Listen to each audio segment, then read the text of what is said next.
Hi everyone, welcome to the Leadercast of City Hill Together. We often talk about success, and I think everybody is interested in the idea that we want to be successful. We want our churches, our communities, our groups to be successful.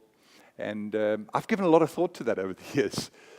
Just the idea that things need to grow to be successful, things need to, any living thing needs to have a development and a growth to it. And so we know a lot of those kind of things instinctively. I think we look for things that are financially successful. We look for things that are growing. We say, that's working, that's successful. But I was kind of I wanted to be helpful to you as a leader and say, when it comes to people and connecting and meetings, which we do a whole lot of as church, what are the things we need to think about? And I was thinking about three specific things, and they're actually related to worship as being one of the things that is key to what we do. The second thing is leading, and the third thing is preaching. Now, when I speak about those three things, we obviously all know that worship's important in the meeting, leading that meeting, whoever's leading the meeting is important, and preaching is important. And I think, I don't have much to say about that. That's obvious. But the thing I want you to think about is that if all three of these components are working well at the same time, the likelihood of your success is actually very high. But if, let's say, the worship's not working well at the moment. Let's say you're going through a season as a church where I don't know, it's just not working. You're not connecting well with it. Maybe you're lacking the worship leader that you wanted or whatever it may be. Then what is critical is that the other two are working well. This is the contention that I have for you in this particular deal today, is that if two are not working well, let's say, for argument's sake, the worship and the leading of the meeting is not working well for you, but the preaching, you're knocking it out the park. It's happening every Sunday. You can only sustain that for so long, and momentum will be hurt in the church. In other words, slowly but surely, over a couple of months, momentum will start drifting away from the church.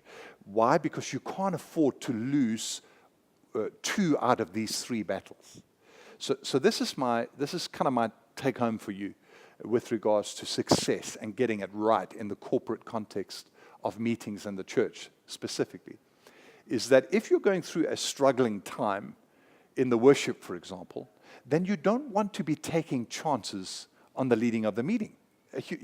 You want to make sure that the leading of the meeting is done by someone who is capable, strong, front-footed, can take control of the meeting, the worship, and add prophetic impetus to the meeting. You don't want to stick up a novice and try and say, well, we're trying to bring some guys through and we're trying to train some guys. Actually, while you have a weakness in one of these areas, you don't want to be taking experiments with the others. And that's my point. To make sure that you line your corporate context or your corporate meetings up for success, you need to be winning two of these games. You need to think that way.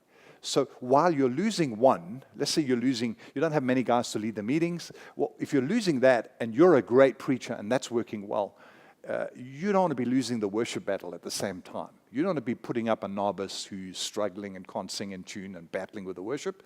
Why? Because the overall battle is going to be won. So this is the equation that I have for you. Simply this. Obviously, success, success, success.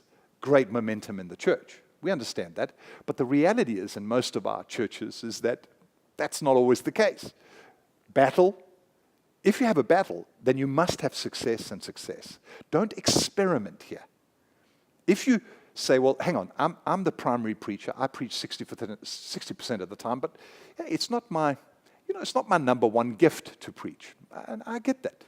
Then you must make sure that the other two elements of what you do in the church is well taken care of. The guy who leads the meeting must be on the ball, ready. It must be happening. And the person who leads the worship must be capable and strong and anointed. Then you can still have momentum.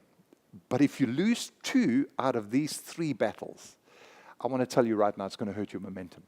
And so I suggest that you have a look at that as a team, sit down with the elders, with the local leadership team, and just have a look at kind of how these three elements play out in the life of your local church and make some adjustments and make some changes, and don't experiment too much when you're struggling in another area. That's the key thing for you in this journey.